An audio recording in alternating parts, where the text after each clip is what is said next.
Good morning प्यारे बच्चों, आप सभी का स्वागत है आपके अपने इस यूट्यूब चैनल गढ़वाल क्लासेज में। तो प्यारे विद्यार्थियों, हम बात कर रहे थे अपने चतुश्रेणी कर्मचारी के कुछ महत्वपूर्ण प्रश्नों के ऊपर।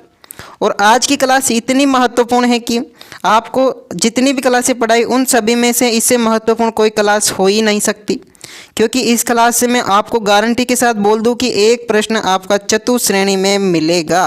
चलिए पहले ही प्रश्न की हम शुरुआत करते हैं। अपने आज का टॉपिक है भौतिक प्रदेश, और भौतिक प्रदेश में अपने पहले ही प्रश्न की शुरुआत करते हैं। अर्धचंद्राकार बालुका स्तूपों को कहा जाता है। यहाँ पर चंद्राकार ना होकर अर्धचंद्राकार है भाई, ठीक है। अर्धचंद्राकार बालुका स्तूपों को क्या कहते हैं मेरे प्यारे बच्चों? क्या सीप कहते हैं, बरखान कहते हैं, लूनेट कहते हैं, या फिर सब्र का फीज कहते हैं? चलिए, राजस्थान पुलिस कांस्टेबल में पूछा है और इसका करेक्ट आंसर आपका हो जाएगा मेरे प्यारे विद्यार्थियों बरखान। बरखान को हम अर्धचंद्राकार बालुका स्तूप कहते हैं। चलिए अगला क्वेश्चन के ऊपर हम बात करें। ये भी इतना इम्पोर्टेंट क्वेश्चन है कि राजस्थान के पश्चिमी मरुस्थल में सबसे प्रमुखतः यानी कि अधिकांशतः कौन से बालू का स्तूप पाए जाते हैं? ध्यान से पढ़ना कि राजस्थान के जो पश्चिमी मरुस्थल हैं उसमें सर्वाधिक कौन से बालू का स्तूप पाए जाते हैं? क्या बरखान इसमें करेक्ट आंसर होगा, या पवनानुवर्ती होगा, अनुप्रस्थ होगा, या फिर पैराबोलिक होगा? चलिए हम बात करते हैं पैराबोलिक आपका इसमें करेक्ट आंसर होगा। पैराबोलिक क्या होता है? पश्चिमी मरुस्थल में सर्वाधिक पाए जाते हैं, ये एक बालू का स्तूप होते हैं। चलिए अगला क्वेश्चन आपसे पूछा है कि तारा की भांति टीले कहाँ पर पाए जाते हैं? तारे की समान जो टीले हैं वो कहाँ पर पाए जाते हैं? क्या गंगानगर हनुमानगढ़ होगा, या फिर बालोतरा फलोदी होगा, या फिर मोहनगढ़ सूरतगढ़ होगा, या फिर पोखरण या फिर लूणकरणसर होगा? चलिए हम बात करें मोहनगढ़ सूरतगढ़ में अपने तारे के समान क्या पाए जाते हैं मेरे प्यारे बच्चों? तारे के समान टीले पाए जाते हैं, और ये कहाँ पर पाए जाते हैं? मोहनगढ़ सूरतगढ़। और इसके साथ साथ में आपका एक और हो जाएगा, उसका नाम आपका क्या हो जाएगा मेरे प्यारे बच्चों? उसका नाम हो जाएगा यहाँ पर पोखरण। चलिए पोखरण भी हो जाएगा यहाँ पर। चलिए तीसरा ऑप्शन आपका इसमें करेक्ट आंसर होगा। चलिए अगला क्वेश्चन अगर मैं बात करूँ आपसे कि सीप क्या है, तो प्यारे बच्चों मैंने आपको बताया था कि सीप क्या है। सीप एक कुछ नहीं है मेरे प्यारे बच्चों, सीप एक बरखान का थोड़ा सा बड़ा भाग है। सीप क्या है मेरे प्यारे बच्चों? अनुदैर्ध्य बालू का स्तूप है। चलिए कौन सा इसमें करेक्ट आंसर होगा? पहला ही वाला आपका करेक्ट आंसर हो जाएगा। अगले क्वेश्चन की अगर मैं आपसे बात करूँ मेरे प्यारे विद्यार्थियों, तो राजस्थान के अरावली पर्वतमाला किस दिशा में विस्तृत हैं? तो राजस्थान की जो अरावली पर्वतमाला है वो कौन सी दिशा में है? क्या दक्षिण पूर्व से उत्तर पश्चिम में है, उत्तर पश्चिम से दक्षिण पूर्व में है, या फिर दक्षिण पश्चिम से उत्तर पूर्व में है, या फिर उत्तर पूर्व से दक्षिण पश्चिम में है? चार ऑप्शन है आपके लिए। तो मैं आपको बता दूं, अपने अरावली इधर से लेकर इधर जा रही है भाई। तो ये दिशा आपकी कौन सी है? इस दिशा को हम कहते हैं कौन सी दिशा? किस दिशा? पश्चिम, क्या दक्षिण पश्चिम बोलते हैं। इस दिशा को हम क्या बोलते हैं? दक्षिण पश्चिम बोलते हैं। इस दिशा को हम बोलते हैं उत्तर पूर्व। तो दक्षिण पश्चिम से उत्तर पूर्व की ओर क्या है? अरावली की विस्तृत दिशा है। तीसरा ऑप्शन आपका करेक्ट आंसर होगा। चलिए अगला क्वेश्चन आपसे पूछा है कि गुरु शिखर निम्न में से किस पर्वत श्रृंखला की उच्चतम शिखर हैं? अपने राजस्थान से कितना सिंपल प्रश्न है प्यारे विद्यार्थियों। अपने राजस्थान से एक ही तो क्या, अपने राजस्थान से लगभग मैं आपसे बात करूँ एक ही तो पर्वत गुजरता है, वो है अपने अरावली पर्वत। और अरावली पर्वत में ही माउंट आबू में गुरु शिखर स्थित है मेरे प्यारे विद्यार्थियों। माउंट आबू कहाँ पर है? अपने माउंट आबू है अपने सिरोही में, यानी कि अरावली पर्वत श्रेणी का सर्वोत्तम शिखर है भैया। चलिए अगला क्वेश्चन अगर मैं आपसे पूछूं कि अरावली की सर्वोच्च चोटी निम्न में से कौन सी है? तो अरावली की सर्वोच्च चोटी की अगर मैं बात करूं तो वैसे तो गुरु शिखर है, लेकिन अगर आपको ऑप्शन में गुरु शिखर ना दे, ऐसे दे दे जगरा, शेर, रघुनाथगढ़ और तारागढ़, तो अगर मैं बात करूं इनमें से शेर सबसे ऊंची चोटी है भाई। शेर क्या है? सबसे ऊंची चोटी है भाई। अगर मैं इसकी ऊंचाई की बात करूं तो ये कितना ऊंचा है भाई? 1597 मीटर ऊंचा है। अगर मैं बात करूं अपने गुरु शिखर की, तो गुरु शिखर कितना है भाई? 1700, जल्दी से मुझे कमेंट में बताओ कितना है भाई? 1722 मीटर आपका करेक्ट आंसर हो जाएगा। चलिए अगर मैं आगे आपसे बात करूं, अगला क्वेश्चन आपसे पूछा है कि रोजा भाकर क्या है? ये थोड़ा सा इंपॉर्टेंट है भाई। रोजा भाकर क्या है? शिखर राजस्थान के निम्न में से किस जिले में स्थित है मेरे प्यारे विद्यार्थियों? तो इसका करेक्ट आंसर आपका क्या होगा? तो तो जालोर आपका करेक्ट आंसर होगा भाई। क्या रोजा भाकर जो सीकर है वो राजस्थान के कौन से ज़िले में है मेरे प्यारे विद्यार्थियों? तो आपके जालोर जिला आपको करेक्ट आंसर करना है। चलिए अगले क्वेश्चन की अगर मैं आपसे बात करूं तो अगला क्वेश्चन आपसे पूछा है कि निम्नलिखित में से कौन सा दक्षिण अरावली प्रदेश में उपस्थित नहीं है? इस प्रकार के क्वेश्चन भी आपसे पूछ सकता है, जैसे फॉरेस्ट गार्ड में एक बार पूछा था। चलिए हम बात करें कौन सा दक्षिण अरावली प्रदेश में उपस्थित नहीं है। क्या उड़िया का पठार होगा, या शाहबाद उच्च भूमि होगा, लसाड़िया का पठार होगा, या फिर भोराट का पठार होगा? चलिए मैं बात करूँ शाहबाद उच्च भूमि क्षेत्र की, तो आपने कभी नाम सुना होगा बारां का। बारां में कौन सा शाहबाद उच्च भूमि क्षेत्र स्थित है मेरे प्यारे विद्यार्थियों? बारां में स्थित है। और बारां क्या पश्चिमी अरावली में आता है क्या? नहीं, बिल्कुल नहीं आता। तो इसका करेक्ट आंसर क्या हो जाएगा मेरे प्यारे बच्चों? तो शाहबाद इसका करेक्ट आंसर हो जाएगा। चलिए अगले क्वेश्चन की हम बात करें, हाड़ौती के पठार में स्थित है भाई ये। अगला क्वेश्चन है आपका, सिरोही जिले में जो तीव्र ढाल युक्त उबड़ खाबड़ जो पहाड़ियाँ होती हैं उन्हें किस नाम से जाना जाता है? प्यारे बच्चों, जो सिरोही में तीव्र ढाल वाली उबड़ खाबड़ पहाड़ियों को हम किस नाम से जानते हैं मेरे प्यारे विद्यार्थियों? इसको हम क्या कहते हैं? इसको हम कहते हैं क्या? भाकर। क्या कहते हैं मेरे प्यारे विद्यार्थियों? इसको हम कहते हैं क्या? भाकर। और मैं आपसे बात करूँ ये राजस्थान के कौन कौन से ज़िलों में पाए जाते हैं? तो राजस्थान की जो सिरोही का आसपास का क्षेत्र है उसी में पाए जाते हैं। और थली क्या होता है? इसमें एक नाम आ रहा है थली। थली होता है नागौर, डीडवाना, कुचामन, बीकानेर, चूरू का जो क्षेत्र होता है उसी को हम क्या कहते हैं मेरे प्यारे विद्यार्थियों? थली कहते हैं। चलिए अगला क्वेश्चन मैं आपसे इस प्रकार से पूछूं कि निम्नलिखित में से किसी जिले में अरावली पर्वतमाला का क्षेत्र सबसे कम है भाई? अरावली जिन जिन जिलों से होकर गुजरती है उनमें वह कौन सा जिला है जिसमें अरावली का क्षेत्र सबसे कम है? तो वह जिला कौन सा हो जाएगा मेरे प्यारे विद्यार्थियों? आपका कौन सा जिला हो जाएगा? अजमेर जिला हो जाएगा। चौथा ऑप्शन आपका इसमें करेक्ट आंसर हो जाएगा। अगर मैं बात करूं कि अरावली का विस्तार राजस्थान के कौन से ज़िले में सर्वाधिक है भाई? तो आपको बताना है उदयपुर। क्या बताना है मेरे प्यारे विद्यार्थियों? उदयपुर बताना है। चलिए अगले क्वेश्चन की अगर मैं आपसे इस प्रकार से बात करूं कि हाथी घोड़ा की नाल, बहुत ही महत्वपूर्ण प्रश्न है, इतने एग्जामों में आ चुका है, मैं आपको बता नहीं सकता कि हाथी घोड़ा की नाल जो दर्रा है वो राजस्थान के कौन से 2 जिलों को जोड़ता है? क्या पाली और राजसमंद को जोड़ेगा, क्या ब्यावर और पाली को जोड़ेगा, या उदयपुर या राजसमंद को जोड़ेगा, या सिरोही या उदयपुर को जोड़ेगा? मैं बात करूं इसके चौथे ऑप्शन की, जो कि आपका कौन सा ऑप्शन हो जाएगा करेक्ट? चौथा ऑप्शन हो जाएगा। सिरोही, उदयपुर और क्या सिरोही और उदयपुर को कौन सी घोड़े की नाल, कौन सा दर्रा जोड़ता है मेरे प्यारे विद्यार्थियों? तो घोड़े का नाल दर्रा जोड़ता है। अगले क्वेश्चन की अगर मैं आपसे बात करूं तो अगला क्वेश्चन है आपका, राजस्थान के उत्खाद भूमि स्थलाकृति दिखाई जाती है। राजस्थान की उत्खाद भूमि स्थलाकृति दिखाई जाती है।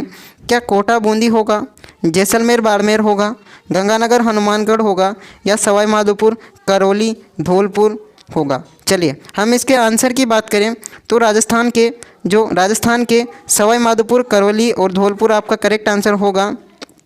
और इसके साथ साथ में थोड़े एक आध और जिलों याद कर लो, इसमें बूंदी भी आएगा भाई। बूंदी के साथ साथ में इसमें चित्तौड़गढ़ भी आएगा और उत्तरी कोटा आएगा। ठीक है, तो इसका चौथा ऑप्शन आपका करेक्ट आंसर होगा। चलिए अगले क्वेश्चन की अगर मैं बात करूं कि निम्नलिखित में से किन जिलों का क्षेत्र भौमट कहलाता है? चलिए निम्नलिखित में से किन जिलों का क्षेत्र क्या कहलाता है? भौमट कहलाता है।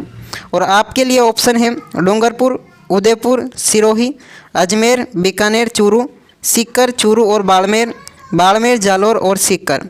चलिए इसके आंसर की अगर मैं बात करूं, जो भौमट हैं वह कहाँ पर स्थित है? भौमट कहाँ पर स्थित है मेरे प्यारे बच्चों? तो डूंगरपुर, उदयपुर और जो सिरोही का इलाका है वहाँ पर क्या भौमट स्थित है? क्या भौमट स्थित है? भौमट का पठार स्थित है। चलिए अगले क्वेश्चन की अगर मैं आपसे बात करूं, क्या भैंसरोड़गढ़ से बिजोलिया के जो मध्य का जो पठार है उसको हम किस नाम से जानते हैं मेरे प्यारे विद्यार्थियों? क्या भैंसरोड़गढ़ से बिजोलिया के जो मध्य का पठार है उसे हम किस नाम से जानते हैं मेरे प्यारे विद्यार्थियों? उसे हम कहते हैं ऊपर माल का पठार। थोड़ा सा ध्यान रखना है, उसे हम किस नाम से जानते हैं मेरे प्यारे विद्यार्थियों? ऊपर माल के पठार के नाम से जानते हैं। और अगले क्वेश्चन की अगर मैं आपसे बात करूं कि जो लसाड़िया का पठार है, नाम तो सुना होगा कभी लसाड़िया के पठार के बारे में। जो लसाड़िया का पठार है वो राजस्थान के किस जिले में स्थित है मेरे प्यारे विद्यार्थियों? तो लसाड़िया का पठार अपने राजस्थान के उदयपुर जिले में स्थित है। ये आपको थोड़ा सा ध्यान में रखना है। चलिए अगर मैं आगे आपसे बात करूं अगले क्वेश्चन के ऊपर कि राजस्थान के किस क्षेत्र में अनुप्रस्थ बालू का स्तूप मिलते हैं। तो अनुप्रस्थ बालू का स्तूप अपने राजस्थान के कौन से ज़िले में मिलते हैं मेरे प्यारे विद्यार्थियों? तो बीकानेर जिले के पुंगल के चारों ओर जो पाए जाने वाला क्षेत्र हैं उसी में हमें अनुप्रस्थ बालू का स्तूप मिलते हैं। यह आपको थोड़ा सा ध्यान रखना है। अगला क्वेश्चन की अगर मैं आपसे बात करूं तो ये भी इम्पोर्टेंट प्रश्न लगा लीजिए, चतुश्रेणी में पूछेगा कि बनास बेसिन राजस्थान के किस भौतिक विभाजन का हिस्सा है? इसी का जो लेवल है अपने चतुश्रेणी का यहीं तक लेवल है। बनास जो बेसिन है वह राजस्थान के किस भौतिक विभाजन में स्थित है? क्या पश्चिमी रेतीला मैदान होगा, अरावली पर्वतीय प्रदेश होगा, या पूरे मैदान होगा, या फिर हाड़ौती का पठार होगा? इंपॉर्टेंट प्रश्न है प्यारे बच्चों, और इसका आपका राइट आंसर होगा पूर्वी मैदान। पूर्वी मैदान में क्या है मेरे प्यारे बच्चों? बनासी बेसिन है। चलिए हम बात करते हैं बनास बेसिन क्या होता है। जो बनास और उसकी सहायक नदियों द्वारा जो बनाया गया जो क्षेत्र है वही बनास बेसिन है। अगला क्वेश्चन की अगर मैं आपसे बात करूं कि निम्नलिखित में से कौन सा मैदान माही और उसकी सहायक नदियों द्वारा अपवाहित मैदान है? तो माही और उसकी सहायक नदियों द्वारा कौन सा मैदान कौन सा है? क्या छप्पन का मैदान होगा, या फिर नाली प्रदेश होगा, दक्षिण पूर्वी राजस्थान के मैदानी निर्मित मैदान होगा, या फिर बनास बेसिन होगा? बहुत ही महत्वपूर्ण प्रश्न है मेरे प्यारे बच्चों। तो माही नदी अपन को पता है कि राजस्थान के दक्षिणी क्षेत्र में माही नदी बहती है और इसमें 56 गांव नदी नालों का समूह है, उसको हम कहते हैं क्या? छप्पन का मैदान। तो पहला ऑप्शन आपका करेक्ट आंसर होगा। चलिए अगले क्वेश्चन की अगर मैं आपसे बात करूं कि राजस्थान में ये कौन सा कट गया भाई? चलिए राजस्थान में मालपुरा करौली का जो मैदान है उसे किस नदी बेसिन का भाग है? तो मालपुरा करौली का जो मैदान है वो अपने किस नदी बेसिन का भाग है मेरे प्यारे बच्चों? तो अपना करेक्ट आंसर होगा बनास बेसिन का। क्या करेक्ट आंसर होगा मेरे प्यारे विद्यार्थियों? तो बनास बेसिन का भाग है मालपुरा करौली का मैदान। चलिए यहाँ पर अगर मैं बात करूँ कौन सी मृदा पाई जाती है मेरे प्यारे विद्यार्थियों, तो यहाँ पर कापीय मृदा पाई जाती है। चलिए अगला क्वेश्चन अगर मैं आपसे इस प्रकार से पूछूं कि निम्नलिखित में से कौन सा पठार अरावली पर्वत से संबद्ध नहीं है? यानी कि कौन सा पठार का जो अवशेष है वो अरावली से नहीं है? क्या भोराट का पठार होगा, या उड़िया का पठार होगा, या लसाड़िया का पठार होगा, या फिर हाड़ौती का पठार होगा? चलिए मैं बात करूं अरावली से कौन सा नहीं है मेरे प्यारे विद्यार्थियों, तो हाड़ौती का पठार नहीं है, क्योंकि ये किसका है? विंध्याचल पर्वतमाला का भाग है। किसका है? विंध्याचल पर्वतमाला का भाग है। हाड़ौती का पठार अरावली में ना होकर विंध्याचल पर्वत में है। अगला क्वेश्चन की अगर मैं आपसे बात करूँ मेरे प्यारे विद्यार्थियों, महान सीमा भ्रंश को कौन नहीं जानता? मेरे प्यारे विद्यार्थियों नहीं जानते हो तो आज जान जाओगे। महान सीमा भ्रंश की अगर मैं आपसे बात करूं तो क्या कोटा, चित्तौड़, सवाई माधोपुर, भीलवाड़ा, इनमें से कौन सा वो जिला है जो महान सीमा भ्रंश के अंतर्गत नहीं आता है मेरे प्यारे विद्यार्थियों? तो वो जिला हो जाएगा आपका भीलवाड़ा। भीलवाड़ा जिला महान सीमा भ्रंश के अंदर नहीं आकर क्यों नहीं आता है? तो महान सीमा भ्रंश होता क्या है? इधर से गुजरती है कौन सी? अरावली पर्वतमाला, और इधर से आती है अपनी कौन सी? विंध्याचल पर्वतमाला, और जो इनके बीच में इन दोनों को जोड़ने वाले जो जिले होते हैं उन्हीं को हम क्या कहते हैं? विंध्याचल कगाल क्षेत्र कहते हैं। क्या कहते हैं? महान सीमा भ्रंश कहते हैं मेरे प्यारे विद्यार्थियों। और इसमें कौन कौन से जिले आते हैं? इसमें आता है आपका कोटा आ गया, कोटा के साथ साथ में आपका चित्तौड़गढ़ आ गया, ठीक है, और चित्तौड़गढ़ के साथ साथ में आपका सवाई माधोपुर आ गया।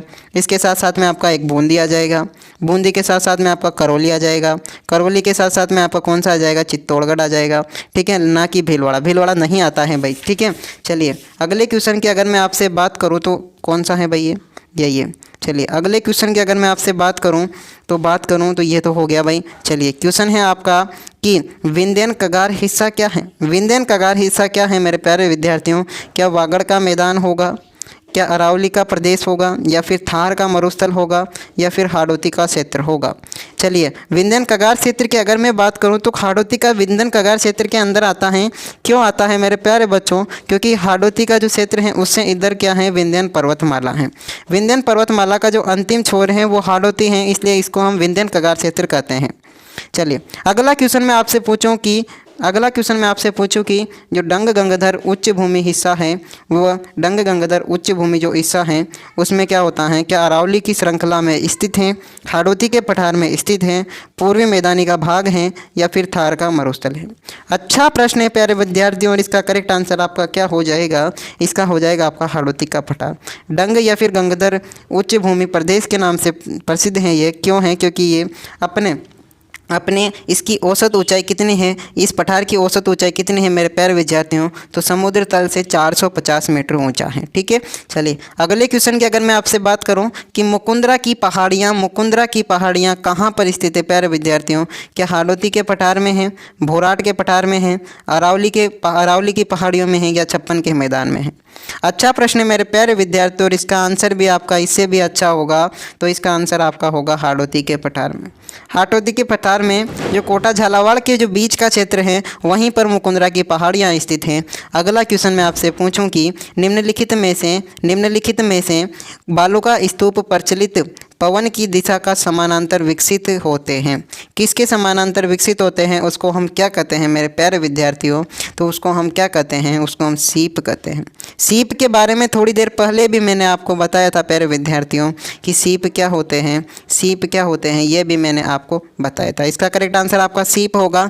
ठीक है, ये थे आज के महत्वपूर्ण प्रश्न। और आपको क्लास कैसी लगी, अच्छी लगी हो तो एक वीडियो को लाइक कर देना, शेयर कर देना। तब तक के लिए धन्यवाद।